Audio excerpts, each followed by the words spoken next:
Can everybody hear me? Can everybody hear me without the microphone, or should I use the microphone? Microphone? All right, got it. Okay, so thank you all for coming out tonight. This is awesome to see such a large crowd, and I appreciate you taking the time to be here for this topic, which I think is really relevant for a lot of us. And it is my pleasure, my name is Jen Mullen, I work here in the Career Services Office. It is my pleasure to introduce to you, our presenter.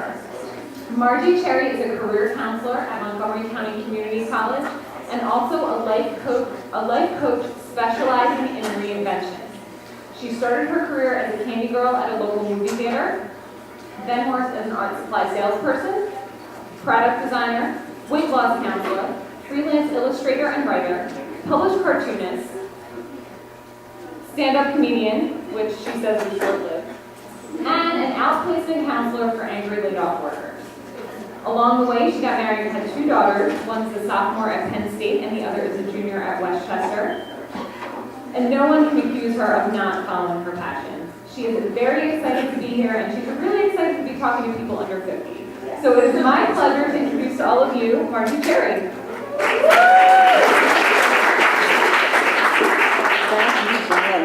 Thank you. Hello, everybody. Hello, hello. Can you hear me out there? Excellent. Okay. Jen mentioned I'm really happy to be talking to people under 50 because most of the people I talk to are in midlife. Not that there's anything wrong with that. But I think the last group this size I spoke to was the postpartum depression connection. So you look a little more lively. I'm really excited. I've got a question for you. How many cowboys do we have in the audience? Raise your hand. What? Cowboys. Come on, cowboys. Cowboys. Good. Okay. Who raised their hand first? Somebody in the front seat there. Who was it? Who was it in the front seat there? Come on. Who's the cowboy? Excellent. It's terrible picture. Okay. How many cowgirls? Any cowgirls in the audience? Okay. I gotta tell you, if you're in the back, you might as well forget it because I'm lousy. All right, great. I'm gonna try to be elsewhere. Hold on. Woo! We'll get back to you, I promise. Okay. Do we have any fairy princesses in the house tonight? All right. Let's hear it for the fairy princesses. You know what? It's gonna hurt if I throw it far. So. Thank you, guys. Put it on, yes, that's the rule. If you've got a hat or a tiara, you must put it on. Absolutely. Okay. All right. I'm going to try for one more. Okay, so get ready. This could be your lucky night. We have the astronauts in the house. Oh, you're a cowgirl. Put your arm down. All right. Who's the astronaut? Astronauts. Okay. Sally Rye. Take it away. Where are you?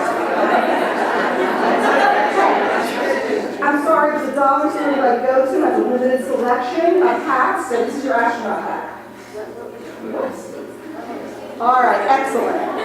So I think you know where I'm going with this, guys. When you were 5 years old and somebody said to you, what do you want to be when you grow up? You had an easy answer, right? Absolutely, you had an easy answer.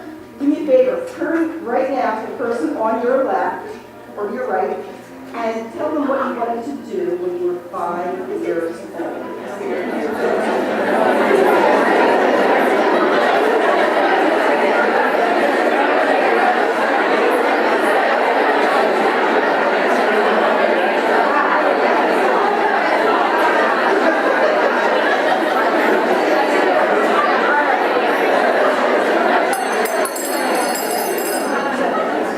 It worked! Fabulous. All right. So, what do we hear? Who do we have in the audience? What kind of people do we have in the audience? What are you supposed to be now that you're grown up? Give me an example. Yes? I want to be a dolphin trainer at SeaWorld. A what? A dolphin trainer at SeaWorld. Fabulous!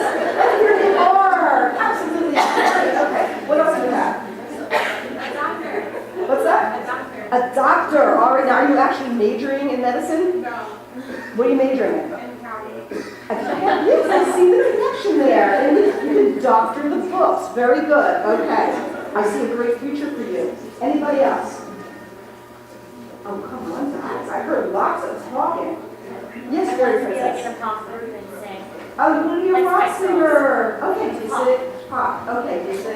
That's it, yeah. We're not really. Fantastic. All right, what else? Give me a couple more. Come on. Yes. I want to be an FBI agent. An FBI agent. Now, that's really cool. Now, do you watch CSI or the shows? Yeah, I love those shows. All right. Are you now? What are you majoring in? I don't have a major yet. Criminal justice, maybe?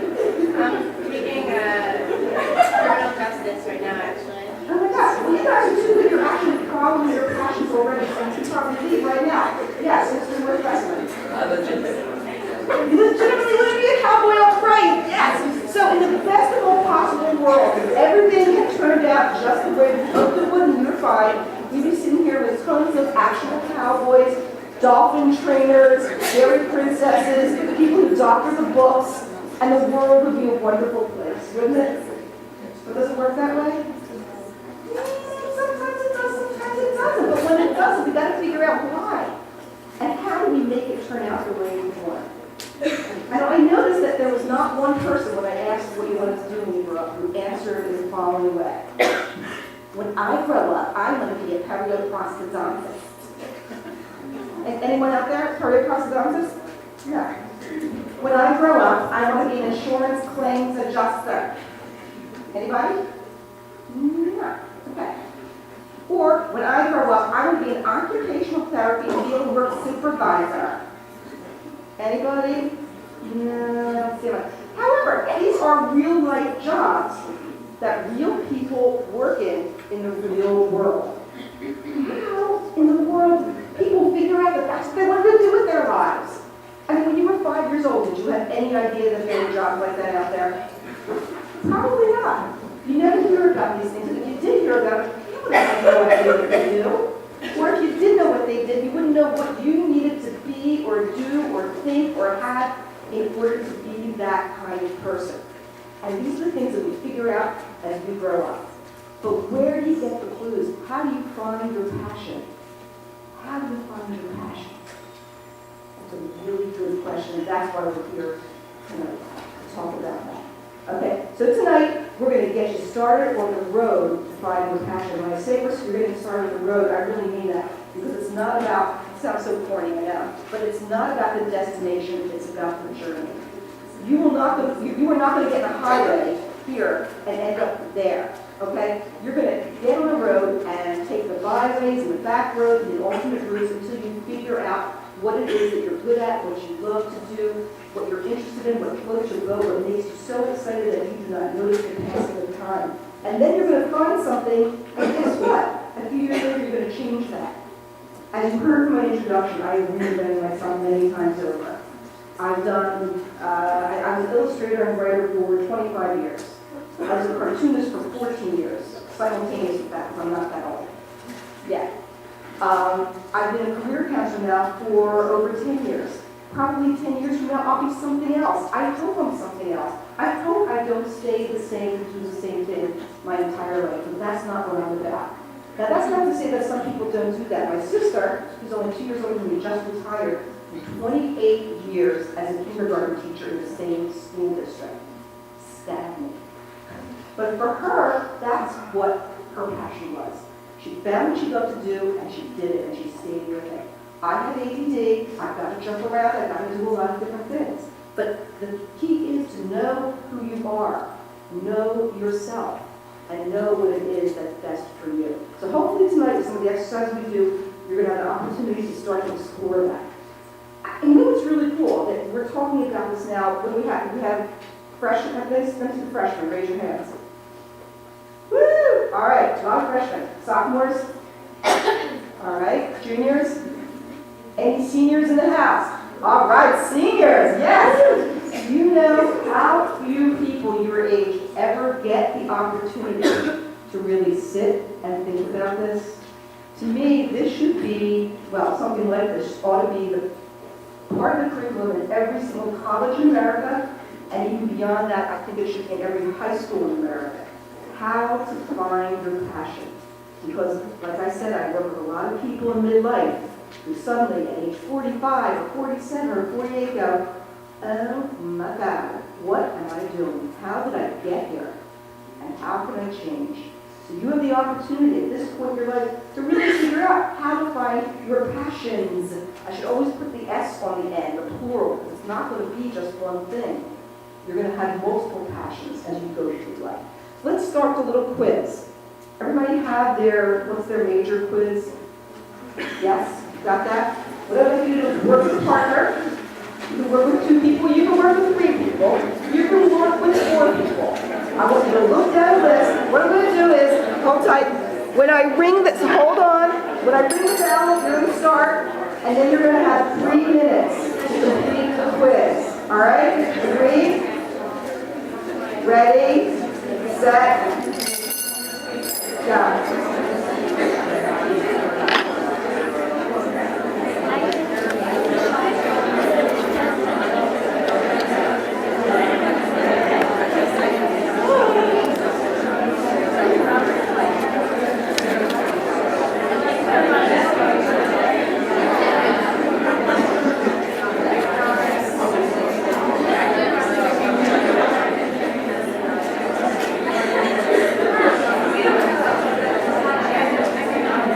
Does anybody know the Jeopardy song?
Okay, I know, this wasn't 3 minutes, was it?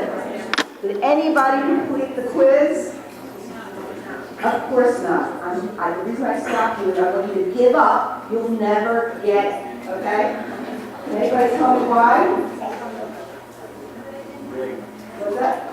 It's rigged, yes, it's rigged, exactly right. I'll tell you what, there's answer sheets coming down right now, and in a few minutes you're going to look at them, you're going to tell me why I wanted you to give up on this, okay?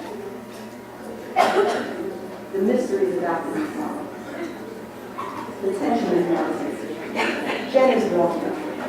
The papers are being passed out.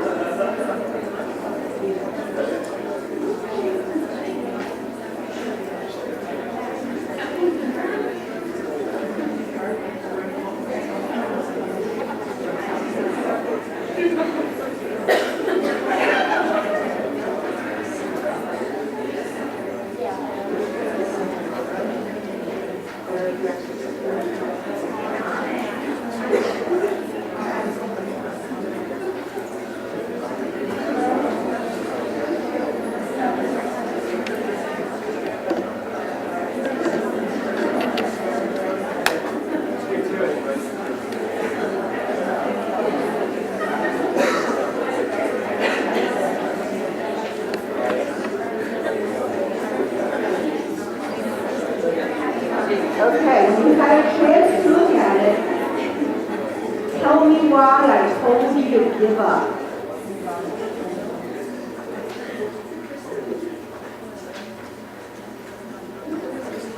Why did I tell you to give up? Ponytail. Why did I tell you to give up?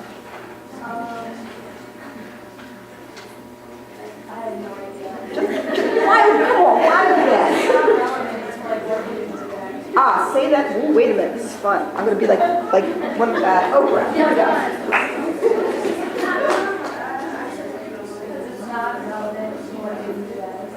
It's not relevant to what they do today. Ding, ding, ding. We have a winner. Yay! All right. And because you were so brave and so smart, you are smart. You get a graduate there. Okay. All right. Excellent. Good job. So Talk to me about that, guys. Why is this the case?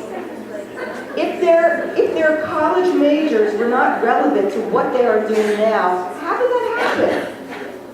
Why did they major in the things that they majored in? Can anybody guess? Come on, you're in Villanova. This is a smart crowd. Don't play dumb, all right?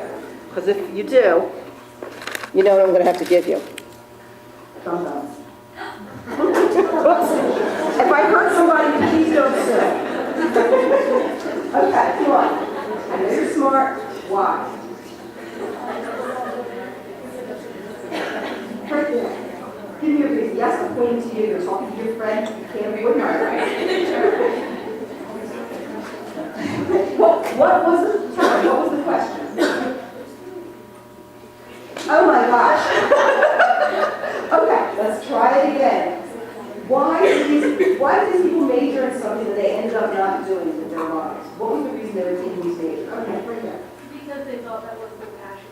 Ooh, that's a possibility. They thought it was their passion at the time. Absolutely. Well, how about you guys now? Why are you majoring in what you're majoring in?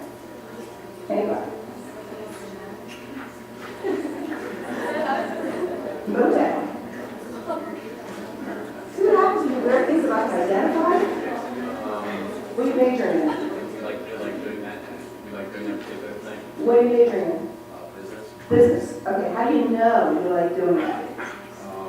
I like working with people and talking to people and stuff like that. Okay, all right, that's a start. That's a start. You have an answer. Okay, so it's possible that these people, some of these famous people, thought that that's what they loved at the time. That's one possibility.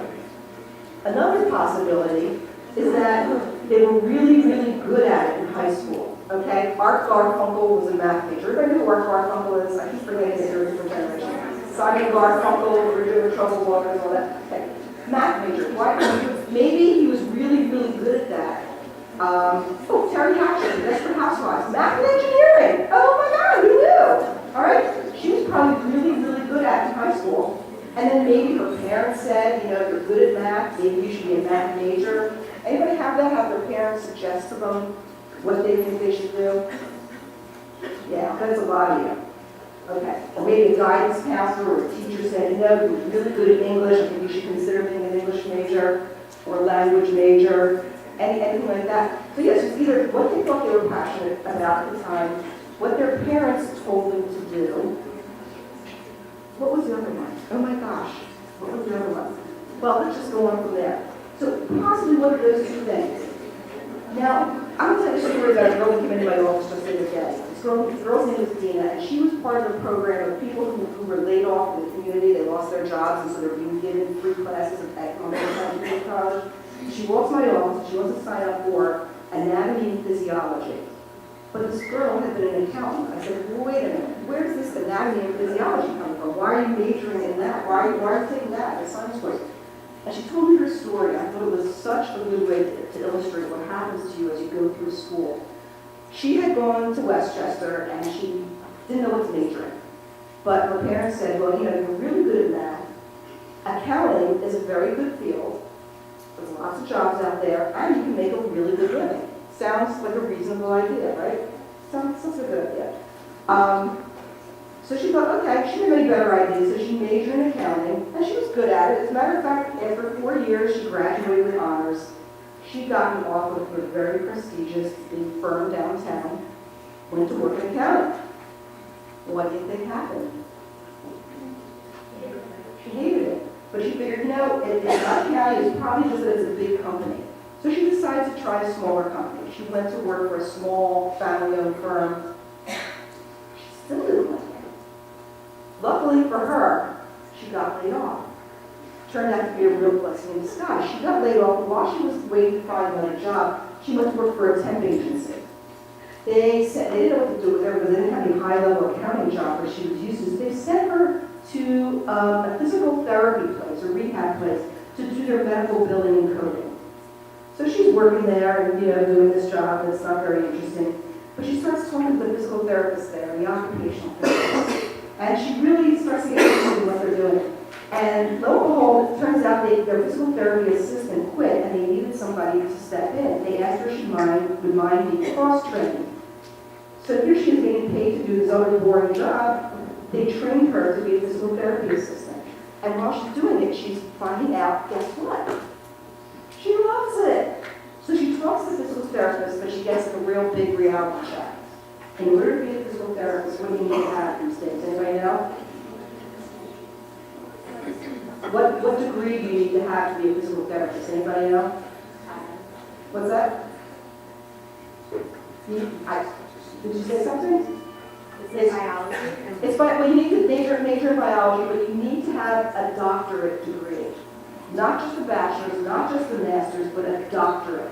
And she knew she did not want to go back to school for all that long time. She was about 26, 27. She wasn't that old, but she didn't really spend the rest of her life in school before she could get back out in the field. So she talked to the occupational therapists who were doing very similar work, but a little bit different, and found that they only need a master's degree to go into occupational therapy. So she is now in the process of applying to occupational therapy schools, and she's coming back to our school to take some of the prereqs that she missed with her undergraduate degree. But she is so excited about it. She found her passion. And you know, that's the kind of thing that you can't plan. Sometimes luck and opportunity have to come together with you being ready to hear the message. They say that luck is where preparation meets opportunity. Anybody ever hear that? Where preparation meets opportunity, that's what luck is. So you can kind of make your own luck. If you are ready to answer the door, dressed, and ready to walk out when opportunity knocks, you're in good shape. She had done a lot of other work. She knew what she didn't like to do, and sometimes that's just important what you like to do, to find out what you don't like to do. And then she got experience, hands-on experience, knowledge, and she found her passion. I'm going to guess that when she gets out of school, she's actually going to like what she does. And in this day and age, that is an unusual thing. How many people here know somebody who hates their job? Hates their job, doesn't want to get up in the morning, doesn't want to go to work. Well, I hate to get up in the morning, but I don't have a job. Okay. Yes, a lot of people out there hate their job. How many people know somebody who thinks their job is boring? Maybe they don't hate it, but it's boring. Okay, yes. How many people know somebody who loves their job? Wow, that's a lot. Now, what do these people do? Can you think of somebody who loves their job? A teacher. A teacher. Is this somebody you're thinking of? Somebody you're thinking of? Yeah. Okay, teaching. And to be a good teacher, let me tell you, you need to have a passion for it, right? To put up with a lot of the conditions that teachers go through these days, you have to have a passion for it. Somebody else who knows somebody who has a job they love. Let me hear another example. Come on, I've got a ball. I'm going to throw it. I knew I'd have to bribe you guys. You're just like my kids. All right. Right back there. Right behind you. What, she's not giving it up, then you better give me an answer. Okay. Let him answer. Yeah. Gardener. A gardener, okay. And again, that's something you have to have a passion for. How in the world do you find your passion? The people who love their job are pretty much in the minority, because they're the people, lucky few, who have probably taken some time in their life to sit back and gaze at their navel and figure out who they are and what they want to do in the world. Let me take you through the handout just for a few minutes. All right? Everybody have your handy dandy handout. I'm not going to read this thing, don't worry. There will be no tests, there will be no grades. But at the top of the handout, you will see a quote from one of the great philosophers of our time, Oprah Winfrey. And Oprah said, your life is speaking to you about your passion every day, all the time, and your job is to listen up and find clues. I am so glad that you're here today, because I hope that when you leave here tonight, you will start to do, if nothing else, to sort of wake up, pay attention to your life, start to notice the things around you, notice who you are and what gets you excited, what turns you on, what gets you so involved and so wrapped up in it that you do not even notice the passing of time. But it's only people who are able to stop and really think about this and start to notice it who get to do it. And those are the people who end up doing something that they love. I hope that's going to be real. Okay. 24 ways to discover your passion. We have 23 ways, we have 24 ways. 23, okay, because I added one later. Right. We'll get to that later. But the first thing, what's the first thing on the list? Number 1. I've got candy. I knew I wasn't going to have to bribe you guys. All right. Somebody wants to be rich. Who is it? Okay. I don't want to kill you people. All right. You ready? It's a sugar daddy. We should all be so lucky. Okay. So tell me, what is the first thing on the list? This is an easy one. Anybody can answer this. What is the first thing on the list? Come on. I know it's getting right. Wake up. What is it? Wow. It's all good. Wow. Who are you? Who are you? Who are you? That is why you're here, to ask that question and hopefully answer. Who are you? And it's a really easy question, right? Who are you? Who are you? But very few people ask it of themselves. Now, the unique thing about you as a group tonight, as opposed to the group that you talk to, is you are still in the process of becoming whoever you are. Not that I don't think that you're still becoming as you get older, but more than any other group, at this point in your lives, you're wide open. You are still becoming who you are. There are a lot of assessments you can take in the Career Center that say do not administer to people under the age of 18 because you are not ready until you are 18. You're not starting to form some clear idea and sense of identity about who you are in the world, and what your strengths are, what your gifts are, what your genius is, and what your passions are until you get to this age. This is a very unique group, and I'm so excited that we're talking here tonight.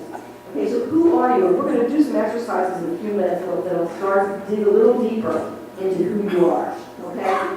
The second question is, all right, got a Smarty. What's the second question? Oh, now I have to listen to everybody? All right, second question is, what is out there? What do I mean by that? What is out there? Who answered? I'm such a bad shot. You know what I'm not? I am not a pitcher. Okay. Anybody else answer? Oh my God. Can you search me in the house?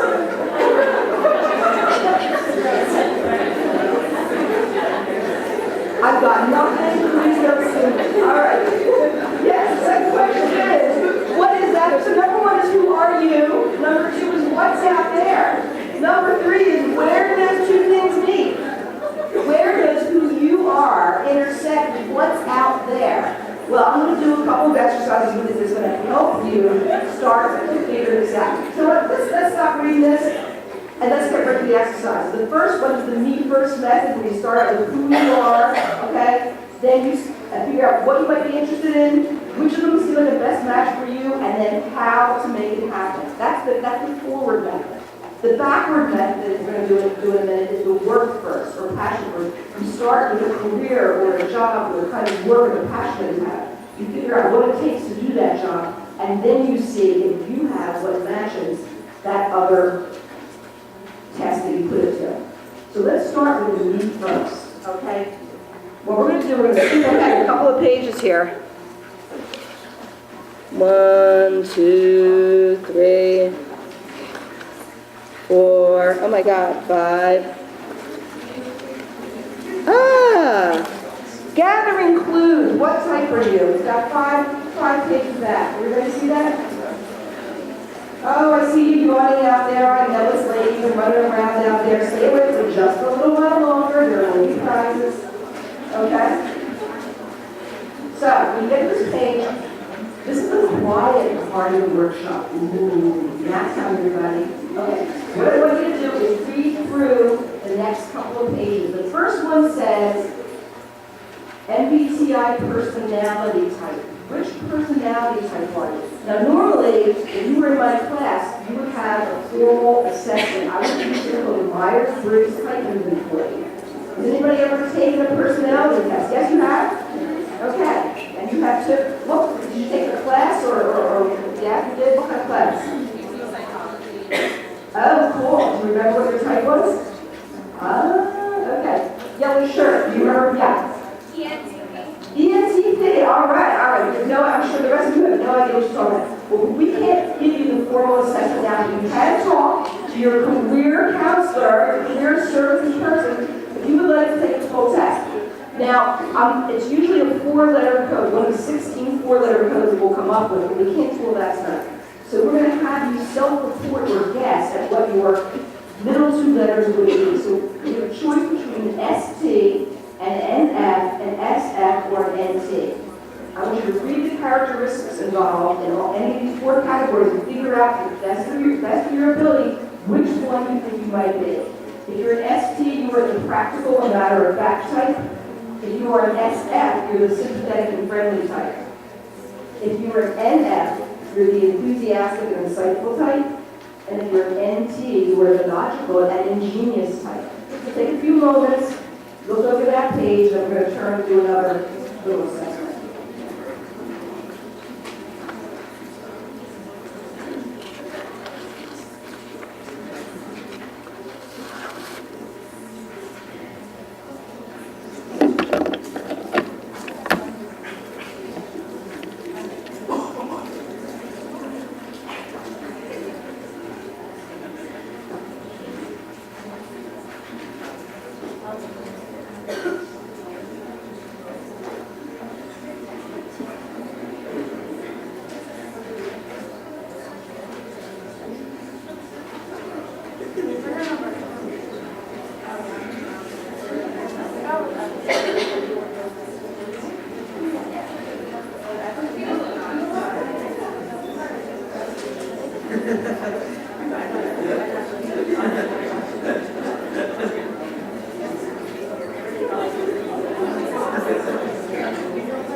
When you're done with that page, and you don't have to be, yeah, that's the title that we're going ahead. The next page is the SBS interest type. Stands for self-directed search. It's based on the Holland theory of interest, the strong interest type. This is things that you are interested in. Just interests that you have developed. So look through that, and the next one, oops, looks like it unformatted itself. It should be at the top of the next column. That's the DISC behavior type. And you're going to read through those selections and figure out which of those you are.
Figure out these three things.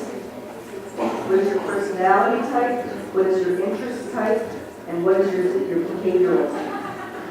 If you're still working, go ahead and keep working. I just want to explain a little bit about the three assessments you just semi-took, because in reality, like I said, just like the Myers-Briggs, the interest type, test and the behavior test are actual tests that you would take in the career office that would be a lot more detailed and reveal a lot more things about you. But just for the sake of tonight, I've had you self-report on what you think you are. Now, the personality type. If you are an iceberg, and you are tonight, if you are an iceberg, the part of the iceberg that is above the water is usually only about 10% of the whole iceberg, right? The part that's above the water that shows the outside world, that's how you behave in the world. That's the behavior that you show the world. That's what the DISC measures. The DISC stands for dominant director, influencing relator, influencing something, steady relator for the S, and cautious thinker for the C. So the DISC is measuring how you behave in the outer world. That's how you manifest who you are out in the world. Now, because it's something that you do, that you behave with, a behavior that you do out in the outer world, you can change it. You have control over how you behave. It's a perception that you create how others see you. Underneath that iceberg, down below the water, the solid part of the iceberg is your personality. That is usually inborn. They say that you were born with a certain personality type, and it does not waver all that much throughout your lifetime. The numbers, the measurements of the test may vary, but your four-letter code, whatever it is you come up with, should remain constant. So if you ever go to take the actual test, the four-letter code should be a pretty good description of who you are, what you're born with. Okay? In between that lie your interests. Sometimes the interests, I say are almost inborn. If you come from a family of musicians, chances are great that you will be interested in music. If you come from a family of lawyers, chances are great that you will be interested in law. But interest can also be developed. They can be influenced by the outside world as well as your inner world. So you have three different levels. You have your personality down here that doesn't change. It drives your interests and your behaviors. Your interests are partly underwater, partly above the iceberg, but your behaviors are above the waterline. That's what the world sees, how you behave. So just to give you an idea, those are some clues. One of the beautiful things about the assessments are not that they tell us who we are or should be, but they give us little clues about who we are in the world, and in ways that we may never have thought of ourselves.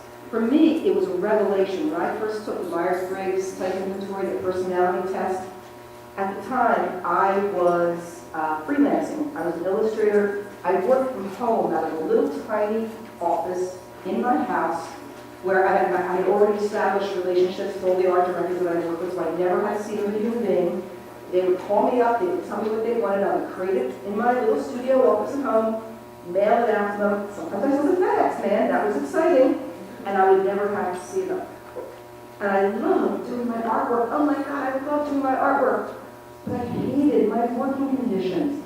I would find myself all day, every day looking for excuses to get out of that damn office. Oops, didn't have to say that. However, I was always looking for excuses to get out of that office. I didn't know why. I would do anything. I would even go supermarket shopping. I hate supermarket shopping just to get out of the house and see other people. Now, you have to understand that this was, I'm so old, this was in the days before Starbucks for Borders. Okay? Now, whenever I have a project, I just go to Starbucks, I go to Borders, I sit there with my notebook, and I'm fine. But there I was in those days. If there was ever any place that I could work outside the house, the only place it would be a library. And a library is quiet. I am not a quiet person. I like hubbub, I like noise, I like excitement around me. Then I can kind of come into myself and concentrate. But I didn't know that at the time, and I didn't know why I was so miserable doing something that I love. I couldn't figure it out. And when I took this test, it told me something that's not on your sheet, because the first letter of the four-letter code is either extrovert or introvert, either an E or an I. It doesn't mean outgoing and shy. It just means where do you get your energy from? Are you energized by the outside world? Are you energized by your inner world? Do you like to be in large groups of people, or do you prefer to be in small, intimate groups? Where do you get your energy from? It turns out I was a giant E. I was a giant extrovert. And what was the nature of the work that I was doing? Solitary, introvert. An introvert would have been in hot headed doing the kind of work that I was doing. But I was miserable. When I took that test, it freed me from feeling so bad about myself. I thought there was something wrong with me that I could not stick my butt in that chair and stay there. I finally had an explanation for why I was the way I was. And everything in these descriptions, all these type descriptions you will read, always talk to you about yourself in the most positive terms. It gives you positive language to describe behaviors that you may have once thought of as flaws or character weakness. All right? It told me that I wasn't spacey, crazy, procrastinating, lazy. I was spontaneous and creative. I like those words better. It really suited me. So when you get a chance to take these tests, it will give you positive language to express what you may think of as your weaknesses, but are actually your strengths. Okay? That's the beauty of these things. So take a moment and tell me, what did you discover about yourself?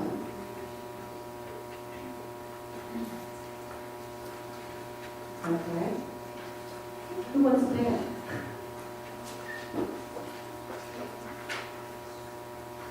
Who has an idea? All right. Straight back there, chewing gum, and a great t-shirt. What did you find out about yourself?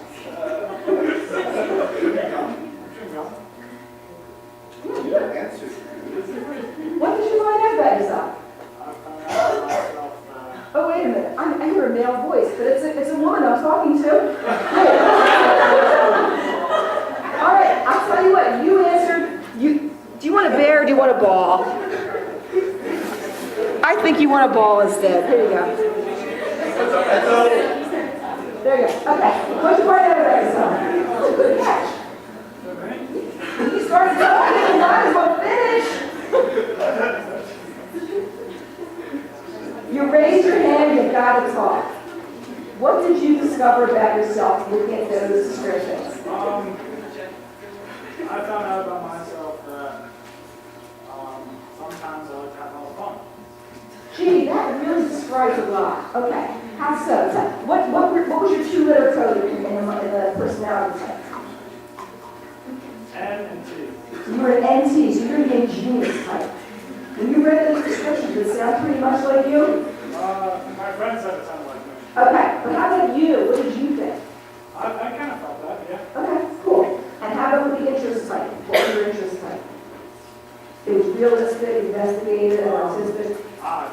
Investigative, okay. I can investigate. Cool, okay. How about with your behavior type? D. D, dominant director? Okay. So what I usually do when I thank you, very good, give a hand. There's a lot of self-revelation here. I know you can see around and work this hard and tell everybody all this stuff about yourself, but it's good stuff.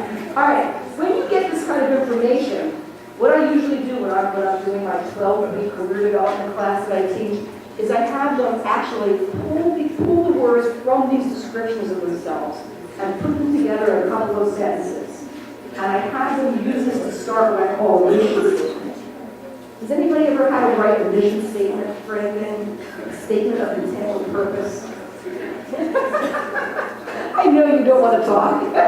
Well, a mission statement simply puts together a lot of your actions. It talks about who you are in the world and what you want to do in the world and for the world. And a lot of times you use this in job search. You use it to figure out what it is you really bring to the table, what you really want to do with your life, what your value is. It doesn't have a job title on it. It doesn't have an occupational field attached to it. It's who you are and what you bring to the table no matter what you do. Is your strength your people skills? Are you somebody who likes to make people happy? Is your strength data and information gathering? Is your strength creating? Is it motivating? You have to start thinking about these things. Start picking up clues. It's like you're walking through a forest and there's a trail of breadcrumbs. And it's your job to pick up each breadcrumb and figure out where it's leading you. Okay? If you don't start examining this stuff, that's why you get lost in the woods. You don't know. You end up graduating and getting a job like 20 years later. How did I get here? How in the world did I get here? All right. So what I want you to do with this now is keep that information. Turn to the gathering clues exercise. Okay? Circle the letters and do that by yourself. And now, there are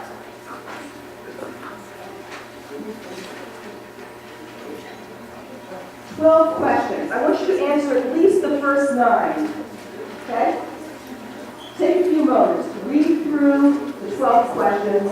Answer at least 9. They don't have to be in order. Just answer 9 of those questions as best as you can. And my particular favorite, I want to bring your attention to number 6. What is it that you do that tends to annoy the heck out of other people? Okay? Why in the world am I asking you this? Well, there's a fabulous book called Is Your Genius at Work? And it talks about finding your inner genius. And one of the clues to finding your inner genius is to figure out what it is you do that irritates the heck out of everybody else, because there is something about that shows what you're really good at. For instance, my kids, well, my job is to humiliate my children, of course, and I'm sure you feel the same way about your parents, but I stop when I talk to strangers wherever I go. Wherever I go, I stop when I talk to strangers. I'm interviewing, the checkout room at the supermarket, at the doctor's office, everywhere I go, I want to interview people. But what I'm really trying to do is I'm trying to get information out of them. And then when I get information out of them, I find out what they're good at. And when I find out what they're good at, I start saying, wow, did you ever think about doing this? Did you ever think about doing that? You really seem like a people person. Wow, you want to be in this profession. You want to do that. I'm always trying to figure out what other people's gifts are and reflect it back to them. But my kids call me nosy. And they tell me I embarrass them. So there's a clue in the thing that I do that embarrasses other people that shows me what I'm really good at. And that's why I asked that question. So go ahead, take a few minutes, answer 9 out of 12. Why do you think they were able to come up with good selections for you? Why? What was it that allowed them to make good choices for you? I have a pair.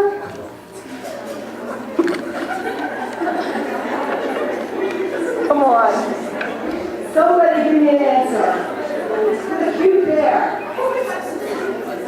Why were they able to make good choices? Yes. Because they understand our personalities and what kind of passions we want. Okay, okay, now we're talking. Give me more. Give me more. Specifically. You want to go deeper into that? Yeah. Oh my God. I'm going to have to go down there later for you, but think about this. What is it that you were able to show your friends in this exercise that they were able to pick something up and express their life?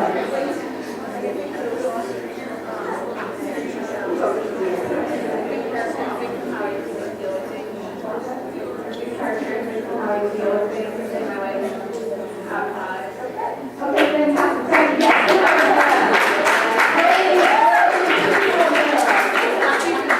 Oh my gosh, this is so different than working with a bunch of middle-aged women. You can't shut us up. All right, yes, you showed your friends what your personality traits were, what your interests were, how you behave in the world. So of course, they were able to put things together and come up with some great ideas for careers for you. Thus, it seems like a very simple idea, but a lot of people skip this step. And they get into something because their parents told them to do it, or they saw somebody else doing it and look cool. But this is the way you find a good match for yourself, by actually taking yourself step by step. You treat yourself like a research paper. When you guys have to do a research paper, you got to break it down step by step and really delve into it, really get to know your subject, right? You are the most fascinating subject you will ever study. This is just the tip of the iceberg. If I'm asking you 12 questions here, I got 12 more where that came from and 12 more where that came from. You can go on and on. I want you to start noticing, start becoming aware of everything you do and how you're feeling about it. Start collecting clues about who you are. Okay, now you've got some ideas of some possible careers. Now we can go to the second exercise, which is actually before this. So turn back, if you would, to the cop circle.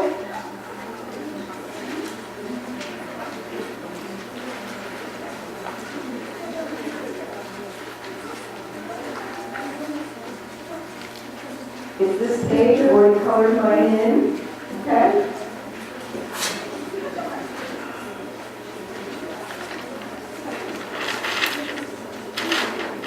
It's the page that looks like this, okay?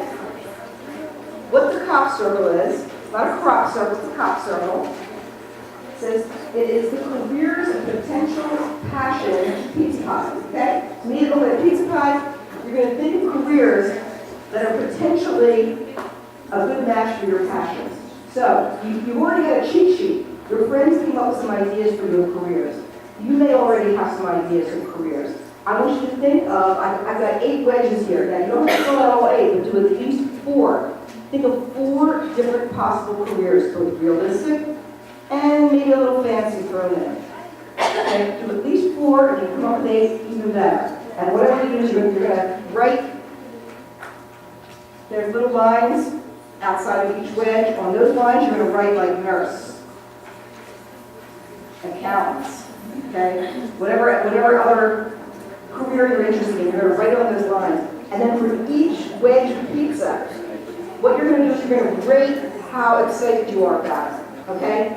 If you're like, pretty cool, you're going to color in your little pizza wedge up to the 1. If you're thinking, wow, this is a real possibility for me, I like this idea, you're going to color it in up to the 2nd line. If this is floating your boat and making you really, really happy and excited, you're going to color it in up to 3, okay?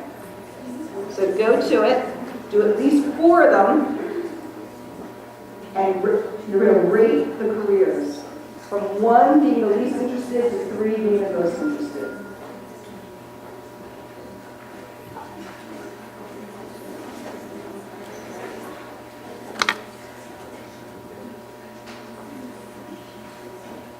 People that are leaving will never get handled.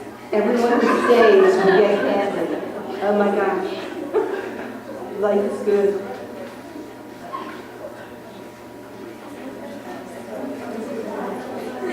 Okay, everyone understand? You color in up to the level of excitement that it brings to you.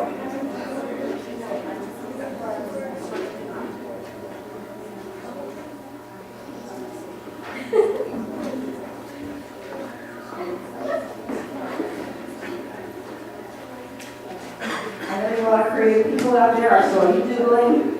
Have fun with this.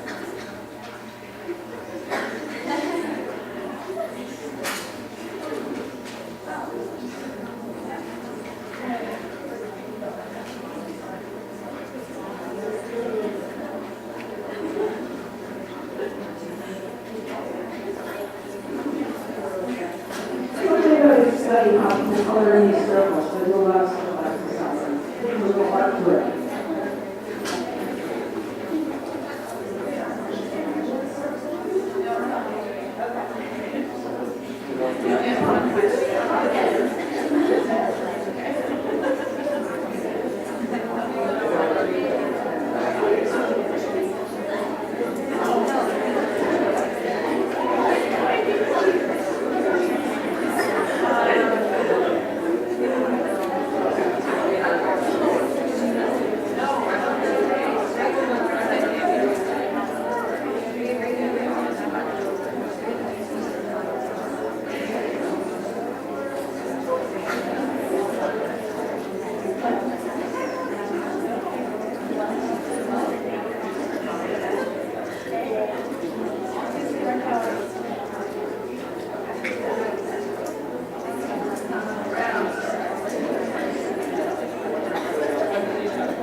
Yet another circle. Okay. You will find another top circle, but now you're going to break it down. You're going to choose your top career, the one that you filled in up to number 3, your entire pizza slice. If you have more than one, just pick one for the time being. And you're going to put the name of that career right in the middle of the next circle. Okay, right in the center of the next circle. And what you're going to do for each of the other pizza wedges, you're going to write down whatever occurs to you. So say, for instance, you have in the center, let's just talk about teacher. Okay, and special ed teacher, early childhood education. Okay, so early childhood education. So Christine. Christine's going to put down early childhood education, and she's going to look at the first one that says natural abilities and talents. And what you're going to do is you're going to think about what are the natural abilities and talents a person would have to have in order to be a good teacher, especially a good teacher of young kids. Okay? There might be 1, there might be 7, there might be 15. So just start writing that down. Then you're going to think, what are the learned skills, the acquired skills that an education major, that a teacher should have? What kind of skills do you need to learn? The next one is, what are the personal traits and characteristics somebody in this profession should have? Okay? But what are 5 adjectives you would use to describe an elementary school teacher or a kindergarten teacher or a nursery school teacher? 5 adjectives. Okay? So come up with these 5 adjectives. What are the required classes to study or degrees a person with this career would have to have? What kind of volunteer opportunities, internships, or entry-level type jobs would this career lend itself to? What organizations or clubs might you want to belong to if this is your career goal? And last but not least, what books or journals or blogs would be good to read if this is one of your career goals? So take a few minutes and talk to your teammates here and see if you can come up with some ideas.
Thank you to everyone who let me look over their shoulder and read off their paper.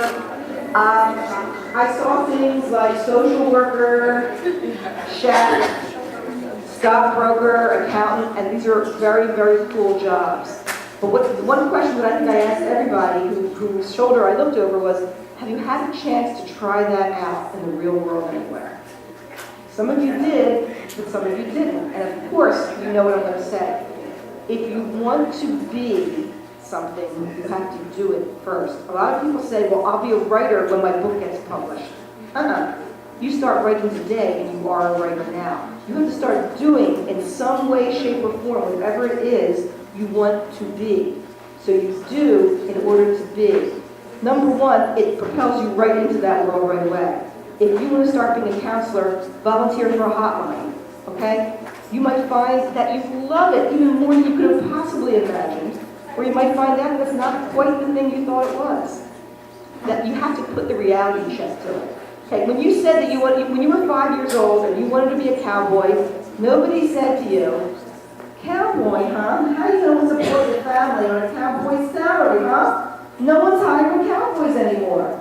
But now you have to do that. You have to give yourself that reality check. All right? So everyone can put something down that they think they might be interested in. If you really are interested, find a way. Now tell me, guys, how do we find a way at this age to start doing some of the things that we want to be? How do you start doing it now while you're in college? Yeah. Taking courses that you actually like. Taking courses that you actually like. Great, fantastic. Okay, you're smarty. Wow. Thank you. Okay. How else do you find? Yeah. Joining clubs. Joining clubs! Absolutely, you two are a smarty. Yes. Sorry, I'm ding, ding, ding. Absolutely, doing internships. What is that? Too smart. Thank you. That's true. Oh, were you the one who wanted to be a stockbroker? Wheeling and dealing. I think this is a really good attribute. He just negotiated two smarties. Very good skill. Here's one. There's two. Thank God for people in the front row, they make you look good. All right. So, an internship. Now, I don't know how Villanova is with internships. Do you guys do internships? Do you have co-ops, that kind of thing? Yes? Okay. Take advantage of it. You want to be able to do something, try the real world out where you can screw up and it's still okay. You know, when you're interning, they don't expect you to be perfect. They're not paying you, right? But you get a chance to be exposed to that world, really get a taste of it. Even if you're not getting to do, I mean, they're probably not going to have you be a stockbroker, you know, if they're interning, but you get to live in that world. You get to breathe that air. You get to touch, you get to feel, you get to sense what it's really like to be a stockbroker, to be an accountant, to be a teacher, to be a chef. You know, who's my chef? Okay, do you like the heat? Okay, do you like waking up early in the morning? Do you like staying up late? You're good to go. All right. Because a lot of times we forget about the reality check. We forget what the job is good. So you got to get out there and try to beat it. There was a guy that I knew who didn't know what he wanted to do when he grew up. He thought he wanted to do something in sports, maybe physical therapy or be a personal trainer. And he had a summer job at Home Depot. And he came back from college that summer, and they didn't have a job for him at Home Depot. And he had to find a summer job, and he didn't money. His mom said, "You got to get out of the house. You have to start making some money." So the only job he was able to find was a job at a local day camp. It was an Easter Seals day camp. It was a camp for kids who were physically and mentally disabled. He did the job because that was the only job that was around. So you know where this story is going. He ended up falling in love with it, and now he's a special ed teacher. So he stepped out to the real world and experienced something. By experiencing something firsthand, he found his passion. You've got to dive head first into life. That's what it's all about. All right, guys. You've had a very long night. Let's wrap this up. I hope you get to go over all this stuff. Do not put this away. I want you to be able to go over it all. Do the exercises that you didn't get a chance to finish here. Do it on your own. And I've got to tell you, there's a moral to the story. Of course, there's always a moral to the story. Yeah? So allow me to tell you the moral to the story. Major in something that interests you. Be passionate about whatever it is that you study. Don't be like my older daughter. Every day I call her. I say, "How are your classes, honey?" You know what she says? Boring. Yeah. If you tell me that one more time, you are so out of it. I am not paying tuition for you to be bored. So whatever it is you choose to study, enjoy, love it, be passionate about it. Okay? Because passion is what it's all about. Become an expert in something, anything. It doesn't even matter. I don't care if you're passionate and you become an expert in basket eating. It will lead to something. Everything you are passionate about, everything you become an expert in, will lead you down the path to something else. And that something else will open doors for you that you didn't even know existed. But you have to keep moving forward. Sitting alone in your dorm room ain't gonna make it happen. You gotta get out and join clubs. Say yes to life. Take a risk, all right? Somebody invites you to go skiing, you're scared of heights, go anyway. You might find a new passion for skiing, or you might meet a cute guy or girl at the lodge, who knows? But say yes to life. Take risks and step out of your comfort zone, all right? We are all afraid of stepping out of our comfort zone. Unless you're really into stepping out of your comfort zone, and that's okay. All right. I'm going to end with that quote from Oprah Winfrey, because she is my goddess, I have to admit, all right? Oprah Winfrey said that the way to true success is to honor your calling. Okay? Honor your life's calling. Have the courage to follow your passion. If you don't know what that passion is, know that one of the reasons you were put here on earth is to find that passion. And I am serious about this, ladies and gentlemen. But finding your passion, it's not going to come to you like a bolt of lightning out of the blue. It's not going to come to you in the form of a burning bush. You've got to get out there. And your life's work is to find your life's work. You don't know what it is? Your life's work, I'm going to say it again, your life's work is to find your life's work. And then to have the tenacity, the discipline, and the hard work it takes to pursue it. Okay? Ignoring your passion is like dying a slow death. Your life is speaking to you every day, all the time, and your job is to listen up and find the clues. Passion whispers to you through your feelings, beckons you towards your highest good. Pay attention to what makes you feel energized, connected, stimulated, and what gives you your juice. All right, okay. Do what you love, give it back in the form of service, and you will do more than succeed, she said. You will triumph. So I want you to go out tonight and start living a passionate and juicy life. Thank you, everybody.